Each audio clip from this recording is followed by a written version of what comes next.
population and eat-outs are directly proportional, both rapidly growing. Gone are the days when exclusive places existed just for Indian or Chinese or Italian for that matter. It's all about beating the other. So that leaves foodies like us quite confused with choices. But a man's got to do what a man's got to do, right? My choice of dining today is not going to be a thunderous one, but instead more like a slight drizzle that will whet your appetite for some Italian food.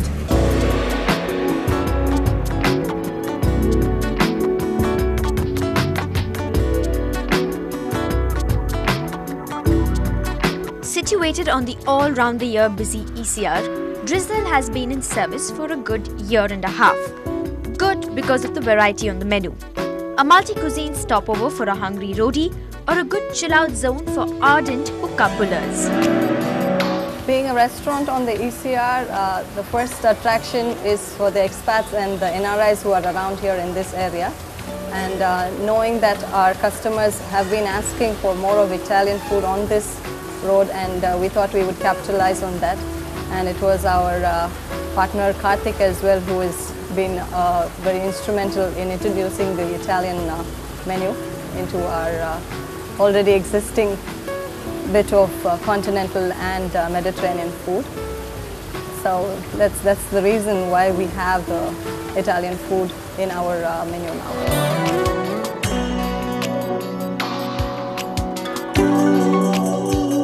Wow, with such a wide variety to choose from, it's more like a torrential downpour than a drizzle, wouldn't you say?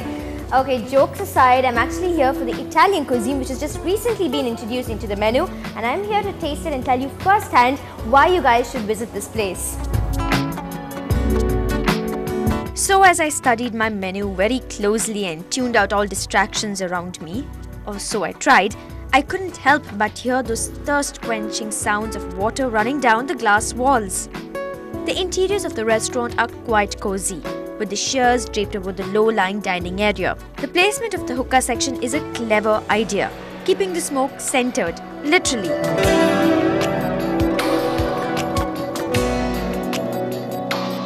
But my center of attention is in the choice on the menu. So you've got your pastas, risottos, pizzas, salads, the usual. Well, I can't really find anything out of the ordinary in terms of the names, so I am going to go and order a crostini misti. The crostini misti is Italian for little toasts and is a very simple recipe. Made from aromatic, freshly baked bread, but in this case, normal bread, the bread is topped with mushrooms and cheese and grilled for a few minutes before serving. An additional garnish can be olive oil and dried herbs. A good way to get your meal on a roll. Now this would be perfect with a nice chilled glass of Chardonnay, but well, even without it, the flavors still speak for themselves. Simple and no fuss.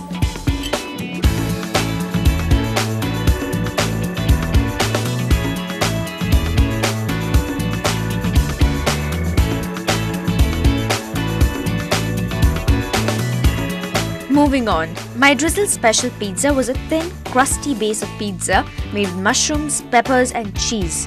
Another simple recipe, but tastes absolutely delicious.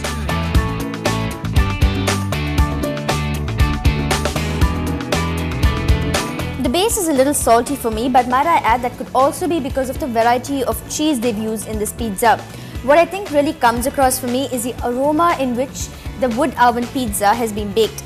And for me, wood oven pizzas are any day my preference of baking a pizza.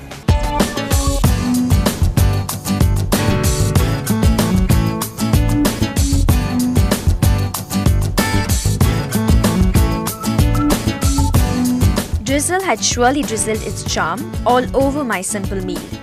Simple because a few select ingredients had helped me feel like I had devoured an entire horse.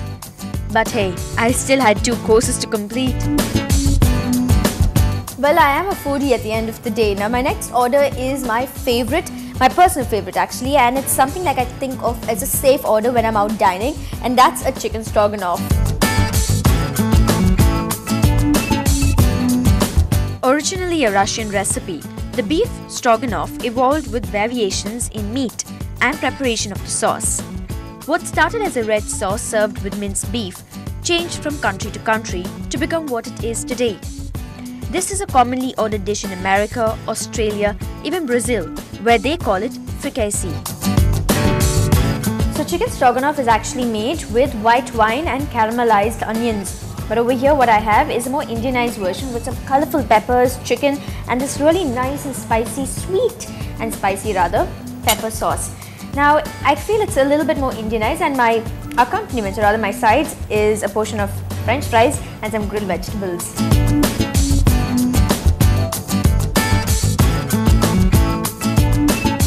Peppers are full-flavored vegetables which deserve credit unto themselves. But in a dish like stroganoff, it's the sauce that should talk. But unfortunately, I don't get that from this order. Tastes are there, but not to what I was looking for. To wrap up my meal, I'm going to have a panna cotta. Now panna cotta in Italian means cooked cream. Now this is yet another very easy and simple recipe to make. All you got to do is just boil milk, cream, sugar and gelatin together, and what you get is this gelatinous, jelly-like panna cotta.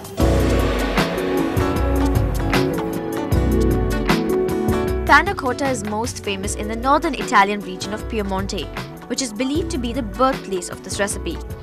How this coconutty rich creamy recipe came to be is still debatable. However, the tastes are what make this dessert such a household favorite in Italy.